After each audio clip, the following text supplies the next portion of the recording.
여러분 안녕하십니까, 리얼티입니다.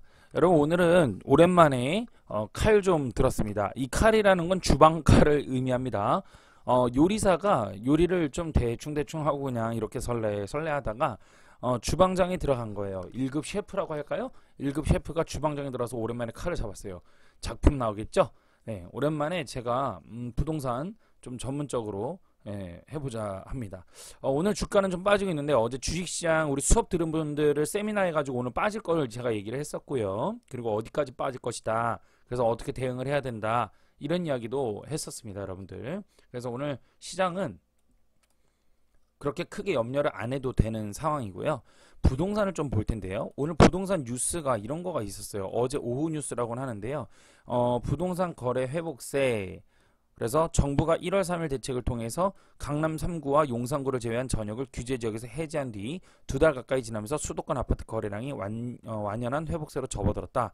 이런 이야기를 나왔습니다. 그래서 뭐라고요? 1월 3일 날 정부의 정책으로 인해서 어떻게 됐다? 완연한 회복세로 접어들었다라는 뭐가 거래량이 그래서 회복세로 접어들었다 이런 이야기가 나오는 상태인데요. 이것뿐만 아니라요. 이 뉴스뿐만 아니라 실제로 지금 그 어디죠? 독산동인가요? 자이 아파트인가? 그죠? 뭐 그런 데들 지금 뭐 청약 경쟁도 엄청나고 새 아파트에 대한 그 뭐랄까 기대치와 이런 것들이 엄청나서 사람들이 줄을 많이 서고 있는데 그것에 대해서 바닥을 찍지 않았을까요? 하는 의견들도 있습니다. 그런데요. 여러분 한마디로 좀 일정 정리를 해드릴게요. 바닥 찍지 않았습니다. 아직. 서울도 바닥 찍지 않았고요. 그리고 오늘 서울 같은 경우는 뒤로 하고 세종시도 좀 얘기할 건데요. 거래량에 대해서 840건이 신고돼서 이미 지난달보다 빠른 증가세를 보이고 지금 같은 추세라면 지난해 5월 거래 건수도 넘어설 걸로 보인다라고 이야기를 하고 있어요. 지난해 5월 거래 건수라고 이야기를 했어요. 즉 22년 5월이라고 하는데 여러분 22년 5월 달에 거래량이 그렇게 훌륭하지가 않았어요. 하락기였기 때문에. 그리고 송파구의 헬리오시티 죄송합니다. 이것만 같은 경우도 37건의 매매 계약이 체결됐다 이렇게 얘기하는데 이게 지금 몇 세대인데 이걸 얘기하고 있어 지금. 헬리오시티가 지금 9천 가구인데 겁나 많습니다. 그거 37건의 매매 계약이 체결됐다. 장난하는 거죠 지금. 아무것도 아니에요 여러분들. 뿐만 아니라 이 거래량 추이나 이런 것들을 좀 보시면은요. 서울 경기 아파트 거래량 추이 나와 있습니다. 그래서 경기도 같은 경우는 지금 거래량이 좀 감소됐다. 그리고 서울도 지금 좀 감소됐다. 뭐 이런 내용들인데 좀 요점을 정리를 해드리면요. 경기도 같은 경우는 이 파란색이잖아요. 경기도는 최소한 그래도 이게 좀 어느 정도 좀 시너지가 날 것 같다면 거래량이 이 경기도에서 거래량이 그래도 한 8, 9천은 나와야 돼요, 여러분. 월 기준 한 8, 9천 거래량은 나와야 좀 긴장하고 이제부터 사야 되나? 뭐 이런 식으로 눈여겨봐야 되고요. 서울 같은 경우는요. 그런다고 제가 산다 뭐 이런 얘기 아니에요. 좀 사야 되나라고 했죠. 말이 그죠? 예. 서울 같은 경우는요. 4천 거래량은 나와야 돼요. 여러분들 월.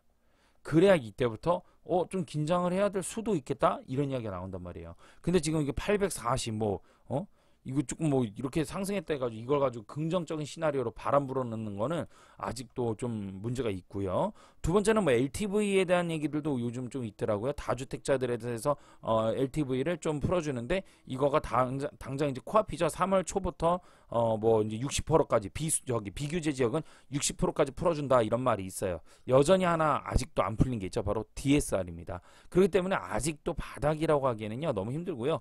LTV도 그래요. 여러분 LTV도 다주택자들한테 60% 가지고 바닥 난 본 적이 없어. 듣보잡이야. 더 올라가야 돼요. 이거 80%까지 가야 됩니다. 이거 80%까지 가야 되기 때문에 아직도 한 파동이 더 남아있지 않나라고 보고 있는 것입니다. 자, 그래서 서울은요. 저도 빨리 가격이 회복됐으면 좋겠어요. 저도 이런 말하는 거 저도 싫어요. 뭐 제가 하락론자도 아니고 여러분들 그죠? 냉정하게 얘기하는 거 아닙니까? 그동안 제가 여러분 어땠습니까? 리얼티가 이제 재작년 뭐 이럴 때 계속해서 하락할 것이다. 서울은 빠집니다. 라고 말씀을 드렸고 다들 상승 간다 그랬을 때 저한테 빠진다. 그죠? 저하고 몇몇 전문가들이 빠진다라고 이야기를 했단 말이에요. 결국 빠졌단 말이에요. 올라가는 걸 이제 잘 또 잡아 드려야 되는 부분들이 있을 것 같아요. 그런 부분인데 지금 아직은 뭐 올라갈 테니까 집 사세요라고 얘기하기에는 조금 이른감이 아직은 있다. 이렇게 말씀드리고 싶고요. 다음으로 넘어갈게요. 자, 여기 지역은 벌써 보신 분들 계시겠지만 이 지역은 정말 하락한다는 거 대한민국에서 딱 한 명만의 전문가가 거의 얘기했다 해도 과언이 아닐 정도죠. 예, 어디입니까? 바로 그렇죠. 예, 리얼티 쌤 하면 딱 떠오르는 지역이죠. 바로 8억이 4억 간다. 이게죠. 8 빼기 4. 이것만 하더라도 벌써 다 아실 겁니다. 바로 세종시입니다. 세종시 같은 경우 고점에서 85제곱미터 미만, 그죠? 국평이죠. 국평 기준으로 해서 평균 8억 가던 아파트가 제가 뭐라고 했냐면 4억까지 빠질 것이다. 반토막을 이야기를 했었습니다. 이때 당시에 21년 초반에 세종시가 전국에서 제일 많이 오르고 있었다라는 뉴스들이 성행을 했고요. 입지의 전문가들이라는 사람들은 모두 다 세종시에 대해서 종촌동이니 뭐 이런 그죠? 종친동인지 종촌동인지 종촌동 샀다 인생 종친 사람도 많죠, 그죠? 그래서 이런 분들 정말 어떡해. 그래서 이런 분들이 되게 많이 있었을 때에 저 혼자서 유일하게 8억이 4억까지 갈 것이다 라고 예견을 했던 저입니다. 근데 여러분들 이게 되게 재밌는 게 뭐냐면 8억이 4억까지 간다라고 이야기를 했는데요. 제가 4억까지 가가지고 바닥이다 라고 이야기한 적은 없어요. 일단은 거기까지는 빠질 가능성이 높다라고 말씀을 드렸고요. 4억 온 다음에도 상황은 지켜봐야 되는 것입니다, 여러분. 1차 뭐든 그래. 주식이든 뭐든 저는 항상 그래요.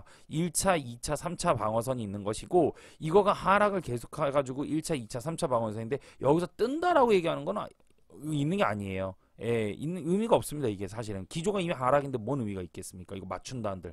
그쵸? 상승 기조 전환됐을 때 이거 이제 드디어 바닥이네요. 상승으로 시작합니다. 사세요라고 얘기해도 늦지 않다라는 거예요. 많은 전문가들이 실력이 좋은데도 불구하고 왜 골로 가는 줄 아십니까? 예측을 섣불리 하기 때문에 그렇습니다. 그리고 대응을 하지 않아요. 이 예측과 대응은 배워야 되는 건데 이건 투자에 있어서 경험과 경력으로 배워가는 것이거든요. 그러니까 경험도 경력도 적은 사람들이 이걸 하려니까 그게 되나? 안 되죠. 죄송한 얘기입니다만. 그래서 여러분들 오늘 세종시에 대해서 좀 보도록 할 겁니다. 먼저 세종시 같은 경우는요. 거래량을 좀 보도록 할게요. 2020년에는 9,400건 그리고 21년에 팍팍 거래량이 줄어들기 시작을 했습니다. 그러더니 정말로 지금은 거래가 많이 없는 상황이고요. 물론 올해는 연초니까 그럴 수가 있겠죠. 그 다음에 세종시 입주 물량 한번 좀 보도록 할 건데요. 입주 물량 같은 경우는 24년도에 입주 물량이 들어오고 있습니다. 그쵸? 이 24년도에 이제 입주 물량이 좀 들어오는데 이 물량이 어디냐면 여기가 6생활권인가 그런 걸로 알고 있어요. 여기가 6인가? 이쪽이? 오랜만에 하니까 가물가물하다 야.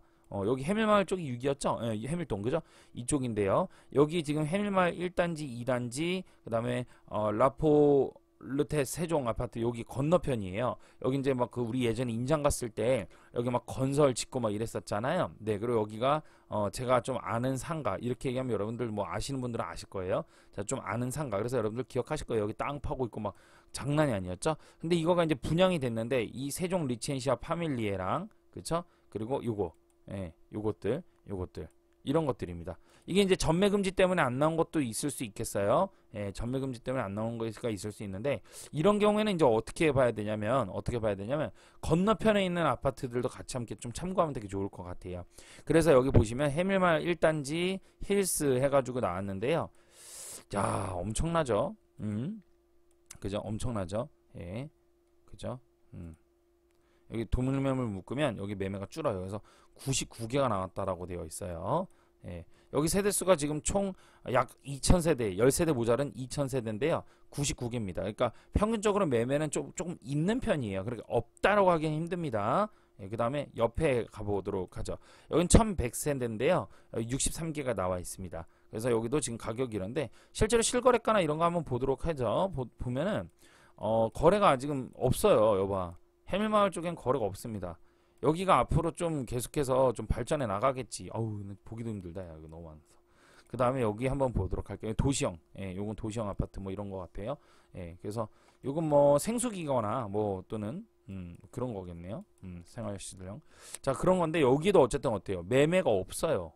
죄송합니다. 매매가 많아요. 그쵸? 매매가 많아요. 그런데 밑으로 한번 볼게요. 밑에도 많거든요. 예, 밑에도 좀 많아요. 아직은 매매가 좀 있습니다. 예, 많이 줄긴 했으나 여전히 있습니다. 자, 근데 우리가 초점을 맞춰야 될 게 하나 있어요. 여기서부터 이제 잘 보세요. 여기서부터 하나 맞춰야 되는 게 뭐냐면 매매는 그런데요. 전세를 봐야 됩니다. 전세. 자, 전세는 뭐 어떻게 되냐? 전세의 매물이 조금씩 예, 줄어들고 있는 건 사실입니다. 예, 전세가 많이 없어요, 여러분. 전세가 많이 없어요. 전세가 많이 없습니다. 여기 보세요. 전세 매물이 많이 없어졌죠? 예, 이게 조금 포인트가 될 수 있어요. 그래서 자, 잘 들어보세요. 세종시에 지금 투자나 또는 세종시가 바닥 찍어서 실거주로 사야 되겠다 하는 분들이 조금씩 등장하고 계세요. 예, 그 이유가 뭐냐면 전세가 어떻다? 이제 거시기하다 이거야. 전세가 매물이 감소되고 있다 이거지. 전세 매물의 감소인데, 자 보세요.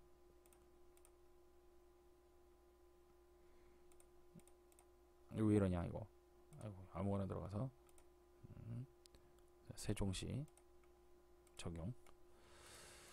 전세 매물은 감소하고 있는 게 맞습니다. 전세 매물은 감소하고 있는 게 맞아요. 그리고 제가 얘기를 했었어요, 이거를. 그쵸? 한 2달 전쯤에 세종시 전세가 이제 준다, 바닥 찍었다, 뭐 이런 얘기 했었던 거 기억나시나요? 그래서 지금 전세가 계속 줄어들고 있어요. 리얼티쌤이 지금 부동산 한 1년 가까이를 쉬고 있거든요. 1년 반? 뭐 이 정도 지금 쉬고 있는데도 불구하고 어때요, 여러분들? 다시 쌤이 펜테 잡으니까 감은 안 죽었죠? 예, 감은 안 죽었어요. 바로 또 되자마자 나오고 있어요. 그래서 전세는 제가 그때 당시에 유튜브 제목에도 있죠. 세종시 전세 바닥을 찍었다 뭐 이런 얘기했죠. 근데 제가 그 영상에서 분명히 뭐라 말씀드리냐면 가격적인 요인이 조금 더 빠질 수 있어요 라고 말씀을 드렸어요. 뭐 1,000, 2천만 원 더 이렇게 빠질 수 있는데 더 빠지긴 쉽지 않을 것 같습니다 라고 얘기를 했는데, 전세 매물이 어떻습니까?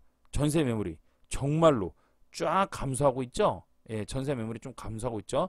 이 전세 매물은요, 여러분, 감추어진 매물이 아닙니다. 즉 나왔다가 들어간 매물이 아니라 소화된 매물이라고 봐도 맞습니다. 소화된 매물입니다. 소화된 매물이 맞아요, 여러분들. 그 데이터가 명확히 나와 있습니다. 네, 전세 거래량이, 전월세 거래량이 급속도로 많이 증가해서 소화가 된 것 맞습니다, 여러분들. 예, 그렇기 때문에 이거는 그냥 뭐 거래가 체결 안 되고 사람들이 전세도 안 구해지고 월세도 안 구해지니까 그냥 에휴 집에 들여보내야겠다 이래가 다시 집에 들어가고 이런 건 아닐 거라는 거예요. 그래서 소화가 된 거가 맞습니다. 그래서 전세가 물량이 적어지니까 어떻게 되는 거예요? 전세의 물량이 적어지니까 상대 대비 지금 전세는 어떻게 나오는 거야? 전세는 이건 정말 돈 주고 듣는 건데, 매매가 돼서 전세가 되는 거란 말이야. 그쵸? 매매가 돼서 전세가 되는 거잖아. 그러니까 매매의 수량도 줄어들고 전세의 수량도 줄어든다는 얘기는 수요적인 면에 있어가지고 오케이가 된다는 얘기죠. 굿. 이렇게 된다는 거예요. 그죠? 그런 거죠. 그런 면에서 지금 보면은 전세가 매물이 줄어들고 있다. 그러면 전세 매물이 줄어들면 곧 있으면 뭐가 이제 저거가 될까요? 전세의 가격이 먼저 도는 겁니다. 전세의 먼저 가격이 돌고, 그쵸? 전세 가격이 돌고, 그 다음에 이 가격이 돌 다음에 그 다음 뭐가 돼요? 매매의 물량이 부족해진 거죠. 예, 매매 물량이 부족해요. 물량이 부족하고, 그 다음 매매 물량이 부족하면 어떻게 돼요? 그 다음에 이제 매매 가격이 이제 상승하게 되는 부분이 발생을 하는데, 문제는 뭐냐면 이거예요. 전세 사는 사람하고요, 이건 뭐 여러분들 뭐 모르는 사람들 배워갔으면 됐고요, 좀 아는 분들도 계실 수 있고요. 그죠? 전세의 물량과, 잘 들어보세요. 전세의 물량과 전세의 가격적 요인에 대한 부분들을 분명히 말씀드렸어요. 물량하고 가격은 달라요. 그죠? 달라요. 그죠? 이게 비례하는 부분들이 있지만 이걸 잘 이해를 해야 된단 말이야. 근데 되게 재밌는 게 뭐냐면요. 전세 가격이 매매 가격하고 갭이 벌어진 가격이 커요. 즉 이 말은 전세가율은 낮다는 거죠. 전세가율은 낮은 거잖아. 가율이니까. 그쵸? 이러했을 때 사람들은 전세 살 바에는 좀 이상한데? 전세 살 바에는 차라리 매매 살 바 가자, 매매로 살자 라고 생각할 수 있을까요? 다시 전세가, 다시 한번 정리해 볼게요. 전세가 가령 1억 9천이야 지금. 근데 매매가 5억이야. 5억 4천이야. 그럼 이 갭이 커용 작아용? 작아용? 커용? 커용이죠. 커용이지. 이게 돈이 뭐 장난이냐 이게? 돈 많어 그렇게? 커용이죠. 그죠? 그러니까 전세야 1억, 그래 우리가 1억 9천 전세 살 바에는 차라리 매매로 살자 라고 얘기를 할 수 있냐라는 거야. 못하죠. 더군다나 대대적인 공식이 있죠. 매매를 하려 해도 내가 뭐를 해야 돼요? 지금 집을 살려면 돈이 많이 필요하다는 거예요. 대출을 끼더라도 고금리에 따른 이자가 역시나 부담이라는 거예요. 맞습니까? 고금리 부담, 그죠? 그래서 전세가 물량이 소화는 되고 있으나, 잘 들으세요. 전세 물량이 소화는 되고 있으나, 전세에 대한 가격은 어떻게 되고 있다고요? 역시나 아직도 상승을 하지 못하는 단계다 얘기예요. 그러니까 전세 물량이 다 소화가 되고요. 그리고 나가지고 전세가 없을 때 전세 가격이 상승을 해야만 매매 가격이 뭔가 액션을 취해지는데, 이거가 지금 전세가 물량이 소화가 된다 해서 잘 들어보세요. 전세가 물량이 소화된다 해서 곧 있으면 전세 가격도 그럼 오르겠구나. 그러면 내 매매 가격도 곧 오르겠네. 잘 들어봐. 곧 오르겠네라는 세종시의 아파트 가지신 분들, 여사님들이 그렇게 단순한 이론으로만 접근하시고 생각하신다면 시간적 오산이시라고요. 시간적 오산. 리얼티쌤이 얘기하는 건 토시 하나가 중요해. 시간적 오산이라고요. 이해돼요? 좀 쫙 풀리지 이제. 왜? 전세 가격이 매매 가격 근처까지 올라오는데도 시간이 걸린다는 거예요. 결론 냈죠?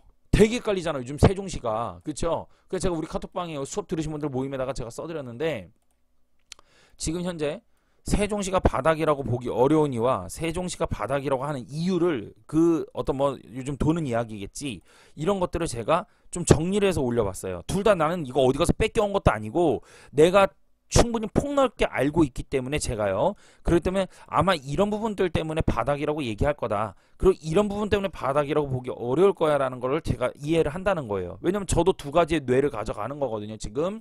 근데도 바닥이라고 그래서 제가 지금 영상으로 정리를 하는 거예요.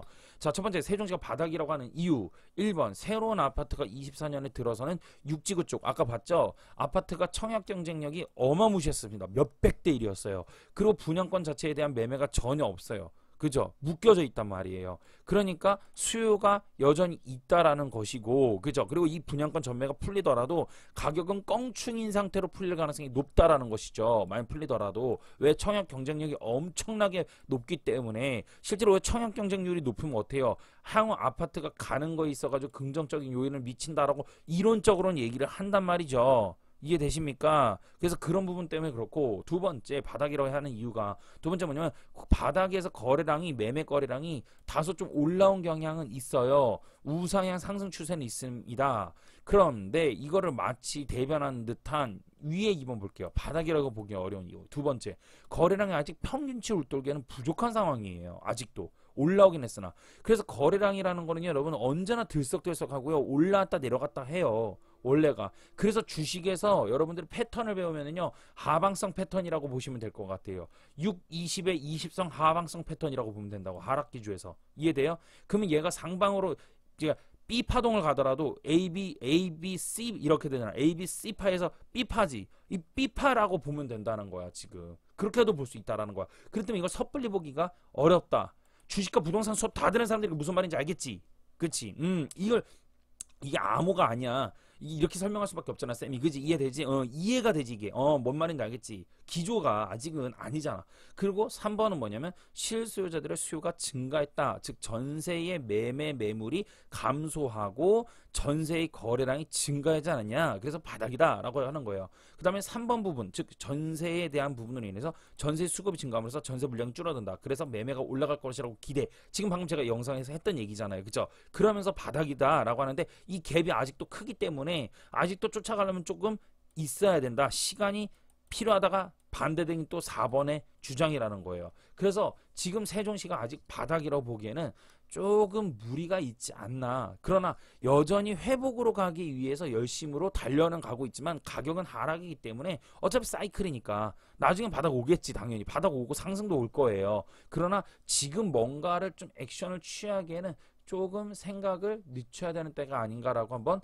정리를 해볼 수가 있겠네요. 이해되십니까? 세종에 대한 분쟁들이 많아요. 바닥이라고 하는 사람도 있고 아니다 아직도 하락이다 이런 사람들이 있는데요. 지금은 아주 중요한 길로에 점점 접어들고 있는 건 사실입니다. 이 속도로 간다면 올 가을쯤 가면은요 세종시에 대해서 더욱더 긴장할 수 있는 지표들이 많이 나올 수는 있겠다라는 걸 한번 확인시켜 보겠습니다. 세종시 8억에서 4억 간다라고 예측해서 유일하게 맞췄던 전문가였습니다.